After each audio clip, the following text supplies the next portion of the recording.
Video বানাবে কিছুতেই মাথায় আসছে না, বুঝতেই পারছো না কোন টপিকে ভিডিও বানাবে। ভিডিওর স্টক শেষ কিন্তু ভিডিওর টপিক খুঁজে পাচ্ছ না। তার জন্য তোমাদের জন্য আমি আবারও একটা টিপস নিয়ে এলাম।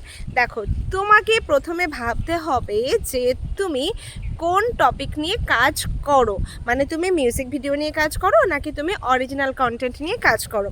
যেটা নিয়ে কাজ করবে সেই ভিডিওগুলোই কিন্তু তোমাকে দেখতে হবে।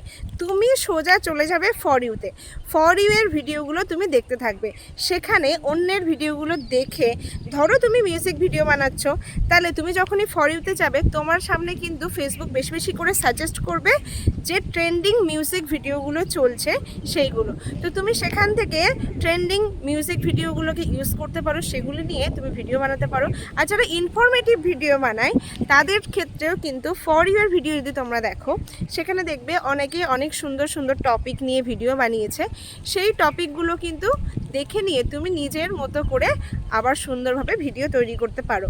দেখো, সবার মধ্যেই যে সব রকম ট্যালেন্ট থাকবে যে নিজের মন থেকে নিজের মাথা থেকে বেরোবে একটা ভিডিও তৈরি করবে, সব সময় কিন্তু সেগুলো মাথাতেও আসে না, তাই না? সেই জন্য এই প্ল্যাটফর্মে কাজ করতে এসেছো, ভিডিও তো আমাদেরকে দিতেই হবে, তাই না? সেই জন্য নিজের যতটুকুনি ট্যালেন্ট আছে সেটুকুনি কাজে লাগাও, আর বাকি অন্যের ভিডিওগুলো দেখো, সেখান থেকে শেখো, সেখান থেকে শিখে তার সাথে তোমার নিজের কিছুটা অ্যাড করো, তারপরে একটা নতুন ভিডিও বানাও। তাহলে আর টপিক নিয়ে কিন্তু তোমাকে আর ভাবতেই হবে না। এক্ষেত্রে কিন্তু দুটো কাজই হয়ে যাচ্ছে। তুমি যখন অন্যের ভিডিও দেখছো সেখানে নিশ্চয়ই তোমার মূল্যবান মন্তব্য তো রাখবেই, আর দু চারজনকে নিশ্চয়ই রিয়াক্টও দিবে। তাহলে তাদের সাথে তোমার একটা এনগেজমেন্টও তৈরি হয়ে গেল, আর তুমি সেখান থেকে কিছু শিক্ষণীয় বিষয় নিজের মধ্যে গেইন করতে পারলে, পরবর্তীকালে যেগুলো ভিডিও বানাতে তোমাকে খুব ভালোভাবে হেল্প করবে।